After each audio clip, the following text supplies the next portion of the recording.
Real-Time 1960s presents Evening Report, a complete roundup of today's news with Joe Rubenstein. Good evening. In Washington, President Kennedy defends his foreign aid program. In Saigon, a changing of the guard. In Pennsylvania, the push-button telephone has arrived. The nation honors its war veterans. George C. Scott solicits feedback. And Cassius Clay hears from the Military Draft Board. Those are the headlines. The details after this message. What's better than clean and white? Bright. Now you can get clothes bright with Bold, the new wonder detergent. Who are you? Bold Man. Bold makes clothes look better than clean and white. Bold, the wonder detergent, gets clothes bright. There's never been a power formula like this. Blue and green and white gets clothes better than clean, better than white. Bold gets them bright, bright, bright. Wait, Bold Man, how can I thank you? Don't thank me.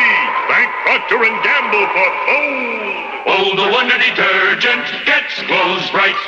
Bold Man, Bold Man, Bold. At today's press conference, President Kennedy shot down a report that the military coup in South Vietnam had weakened the position of General Paul D. Harkins, head of the Military Assistance Command in Saigon, and had strengthened the position of U.S. Ambassador Henry Cabot Lodge. The report refuted by Mr. Kennedy had indicated that Ambassador Lodge, since his arrival in Saigon in August, had been deeply concerned with the Diem regime's repressive measures against the Buddhists, which he believed were negatively affecting the war against the communist Viet Cong. General Harkins disagreed, stating publicly and privately that the war was going well. According to sources, the insurrectionists who overthrew the Diem regime let Ambassador Lodge know what they were planning before the coup on November 1st, but they did not approach General Harkins because they feared the U.S. military would warn President Diem. There have been published reports that General Harkins may have lost his usefulness in Vietnam because of his identification with the Diem regime and lack of contacts with the new generals running the country. Would you care to comment on I think it's wholly untrue. I have complete confidence in him. He was just doing his job. I think he said in the interview yesterday he had seen Mr. New, I think, only 3 times. He'd seen President Zim on a number of occasions. That was his job. That was what he was sent for, to work with the government in power. That's what he will do with the new government. I have great confidence in General Harkins. And there may be some who would like to see General Harkins go, but I plan to keep him there. The president was asked to state the goals of a conference on the Vietnam War, scheduled for later this month in Honolulu. Well, because we do have a new situation and a new government.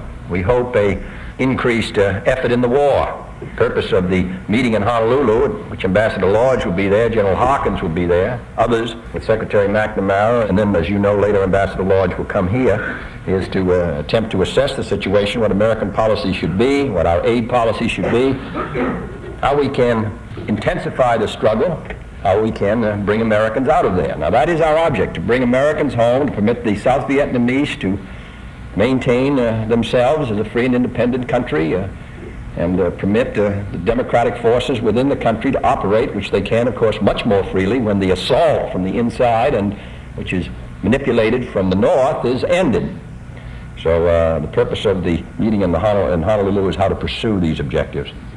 In related news, Madame No Din Nhu, who had served as First Lady of the Diem regime, left the U.S. yesterday with her 18-year-old daughter. They departed from Los Angeles International Airport for Rome, where Madame Nhu rejoined her 3 other children. Before boarding the plane, Madame Nhu asserted once again that the U.S. had assisted in the assassination of President Diem and his brother, her husband, stating, quote, "Judas sold the Christ for 30 pieces of silver. The No brothers and the patriots of Vietnam have been sold for a few dollars. The American aid which would be given back only to those who would not hesitate to turn their guns against their own brothers and suppress the duly elected leaders of Vietnam." Unquote. At the New York Hilton Hotel Friday night, President Kennedy criticized opponents of his foreign aid program. In remarks delivered before the Protestant Council of New York, the president argued that congressional cuts in foreign aid would cause great harm worldwide and hamper our security. Is this nation stating it cannot afford to spend an additional $600 million to help the developing nations of the world become strong and free and independent and amount less than this country's annual outlay for lipstick, face cream, and chewing gum? Are we saying that we cannot help 19 needy neighbors in Latin America and do as much for the 19 as the communist bloc is doing for the island of Cuba alone? I do not want it said of us what T.S. Eliot said of others some years ago. These were a decent people. Their only monument, the asphalt road and 1,000 lost golf balls. I think we can do better than that. President Kennedy prefaced his remarks with some sly digs at New York Governor Nelson Rockefeller, who was in New Hampshire pushing his bid for the Republican presidential nomination. I also regret very much that another honored guest of this dinner on a previous occasion is not with us tonight. I follow his career with more interest than he might imagine. In his quest for the presidency, Governor Rockefeller follows the example of other distinguished New Yorkers, Wendell Willkie, Thomas Dewey, Richard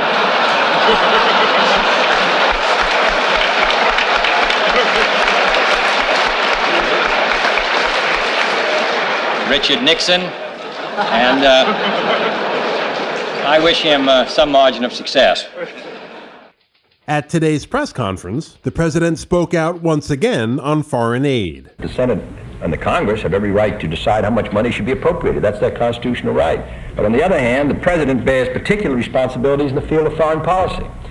If there are failures in the Middle East, Africa, and Latin America, South Vietnam, it's usually not a senator who is selected to bear the blame, but it's the administration, the President of the United States. I regard this, President Eisenhower regarded, and President Truman. It's no coincidence that all three presidents, since this program began, and presidential candidates, Mr. Nixon, Mr. Stevenson, Governor Dewey, that all of them, Governor Rockefeller today, others, seems to me all recognize the importance of this program. I can't imagine anything more dangerous than to end this program. I can assure you that whoever is President of the United States succeeding me will support this program. I don't understand why we are suddenly so fatigued. I don't regard the struggle as over, and I don't think it's probably going to be over for this century. I think this is a continuing effort, and it's not a very heavy one. It's a fraction of our budget, a fraction of our gross national product, and therefore I'm asking the Congress of the United States to give me the means of conducting the foreign policy of the United States. The president was asked if he had prepared himself for a congressional defeat of his foreign aid program. No, I can't believe that the Congress of the United States is going to be so unwise unless we're going to retreat from the world. We're going to give up in South Vietnam. We're going to give up in Latin America. What's going to happen in Laos if it collapses? They're going to blame the Senate, or are they going to blame me? I know who they're going to blame. So I need this program. Yeah. The president expressed the view that, to some extent, the delaying tactics in Congress derived from resistance to his civil rights bill. Well, they're all interrelated. I think that there is some delay because of civil rights. That's had an effect upon the passage of appropriation bills. There isn't any question. My judgment is that by the time this Congress goes home, in the sense of next summer, that in the fields of education, mental health, taxes, civil rights, this is going to be a record that's going to be, however dark it looks now, I think that westward look, the land is bright, and I think by next summer it may be. This evening, the president returned to New York City, where he will address the AFL-CIO convention tomorrow, before traveling to Palm Beach, Florida, for the weekend. I'll have more news for you after this message. I'm torn between the chewing satisfaction of gum or the fruit flavor of candy, Jane. Try Sugus, Helen. Good advice, Jane. Sugus, new kind of candy that supplies the best of both. Suck it or chew it. That tangy fruit flavor keeps coming through it. Get Sugus, orange, lemon, cherry, raspberry flavors, nickel pack or jumbo sack. Here again, Joe Rubenstein. On Monday, residents of Carnegie and Greensburg, Pennsylvania, will become the first in the nation to subscribe to Bell Systems' touch tone service. The two sites were chosen because they were in one of the original test areas 3 years ago. The service is expected to be generally available throughout the U.S. by 1973. The most obvious change is the front of the telephone itself. In place of the 10 hole dials are 10 buttons, 3 rows of 3 each, with the 10th, the operator button, centered at the bottom. Tests have shown it takes an average of 10 seconds to dial a 7-digit telephone call, while the same number can be pushed on buttons in 2 to 5 seconds. Subscribers to the service will have to pay $5 for the installation of the new telephone, plus a $1.50 monthly charge for each line into the house. One line can handle all the extensions. George C. Scott, 36-year-old star of East Side, West Side, CBS TV's dramatic series about a New York City social worker, said today that he had received about 1,000 letters in response to an unusual advertisement he had placed in 7 newspapers on Monday. The ad, written and paid for by Mr. Scott, asked viewers to write and state their opinions of that evening's episode called Go Fight City Hall, which dealt with urban renewal. In the ad, the actor promised to read every letter, listing his address as the Biograph Studios in the Bronx. This afternoon, Mr. Scott explained the reason for the ad, stating, quote, "The point of the whole thing was to find out whether people are interested in this kind of problem being explored on television. There are so many middlemen in this business that it's hard to find out what the people out there are thinking. The wants and desires of the audience could be an influence of what I do on television, and it might help actors to have some control over advertising agencies, sponsors, and networks. They admit they are not creative. That's why they hire someone like me," unquote. The ad ran in 7 major cities and cost a total of $1,500. On Monday, President Kennedy placed a wreath on the Tomb of the Unknowns as the nation honored its war veterans. Flanked by military aides, the president stood in front of the simple white tomb at Arlington National Cemetery, which bears the following inscription: "Here rests in honored glory an American soldier known but to God." Mr. Kennedy placed the red, white, and blue wreath on the tomb, then stepped back as a bugler played taps. There were several speakers at the Veterans Day ceremony, among them General David Shoup, who was awarded the Medal of Honor in World War II and is set to retire as Commandant of the Marine Corps next month. General Shoup is said to be President Kennedy's favorite general, and the two men hold frequent consultations. Mr. President, Americans and friends of Americans, these hallowed graves in this national cemetery are but mute and constant reminders that there are countless American graves throughout the world, on land and beneath the seas. All are symbolized here by the Tomb of the Unknowns. Our Commander-in-Chief has just placed a wreath at this tomb. By this act, he has expressed for all Americans, past and present, their deep gratitude to those who have made great sacrifices so that we can be here today physically and mentally free. The president had planned to return to the White House after placing the wreath, but he decided to stay for the rest of the ceremony in the amphitheater. Also present was the president's son, John Jr., who will be 3 years old on November 25th. The boy, who sat in the audience while the president was on stage, broke away from a Secret Service agent at one point and headed straight toward his father. When he had been recaptured, the youngster was placed in a walkway guarded by the agent and a White House photographer who managed to discourage any further breakouts. After the ceremony, however, young John found his way between a pair of military aides and seized his father's hand. Mrs. Kennedy, it was reported this week, will resume her White House duties as hostess on November 20th, more than a month earlier than expected. After the premature birth and death of a son, Patrick Bouvier, in August, it was announced that the First Lady would not attend or preside at any social functions for the rest of the year. During her convalescence, she had relinquished to others, usually the president's sisters, her role as hostess, but now she apparently feels sufficiently recovered to resume her duties. She and the president will host a judicial reception at the White House on the 20th, and on the 25th, Mrs. Kennedy will serve as hostess at a state dinner for the new Chancellor of West Germany, Ludwig Erhard. Mrs. Kennedy also plans to campaign with the president as much as possible in 1964. She does not know at this time how often she will speak, if at all, during the campaign. Her plans are firm only to the extent that she will do all she can, consistent with family obligations and her tasks as First Lady, to help her husband win a second term. Officially, Mr. Kennedy is not yet a candidate for re-election, but it's just a matter of choosing a date to formalize the inevitable. Mrs. Kennedy will accompany her husband next week on a 2-day swing through Texas that is partly political. The itinerary there includes a testimonial dinner in Houston on the 21st and a fundraising dinner in Austin the following evening, hosted by Governor John Connally. Mrs. Kennedy has never been to Texas and is reported to be excited about the trip. Sports, right after this. It's stimulating, safer to use than alcohol. It's the in thing, the hula hoop of the jet generation, and as much a part of growing up as smoking corn silk behind the back fence. Such are the myths concerning marijuana, myths that lull thousands of young people into experimenting with the noxious weed. The facts are otherwise. Marijuana is an intoxicating, mind-muddling drug. Its use can lead to abnormal behavior, to psychological dependence, and to abuse of other drugs. The human brain, after all, is made for thinking, not fumigating. It's hardly a tinker toy for experimenting with drugs.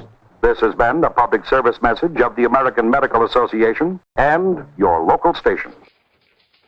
In an NBA doubleheader at Madison Square Garden last night, the Boston Celtics blew a 20-point first-half lead, battled through 10 ties in the third period, and then went on to beat the Los Angeles Lakers 114-110, before the largest crowd to attend a professional basketball program at the Garden in 3 years, 18,127 persons.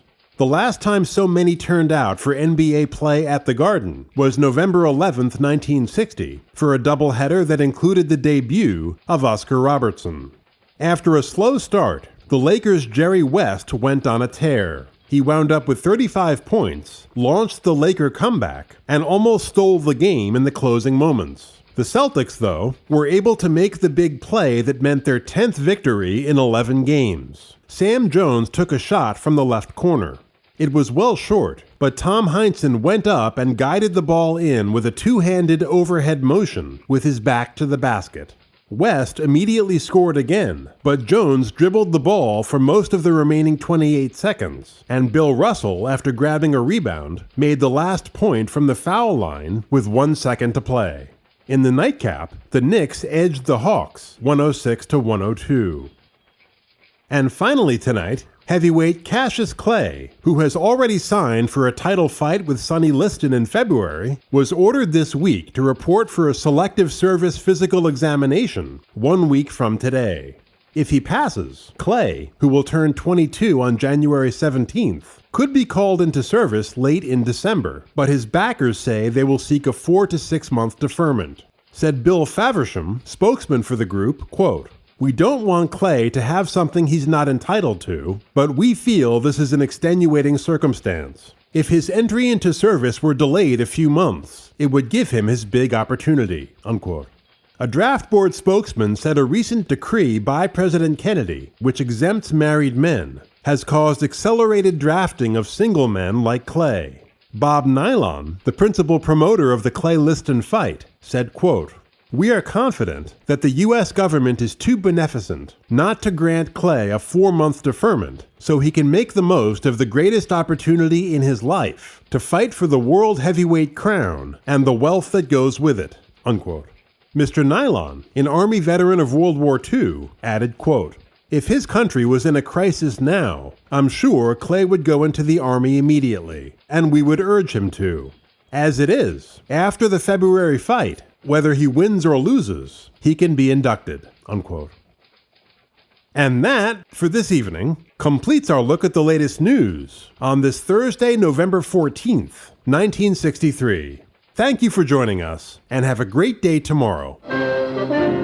This has been your Evening Report, a roundup of the latest news with Joe Rubenstein.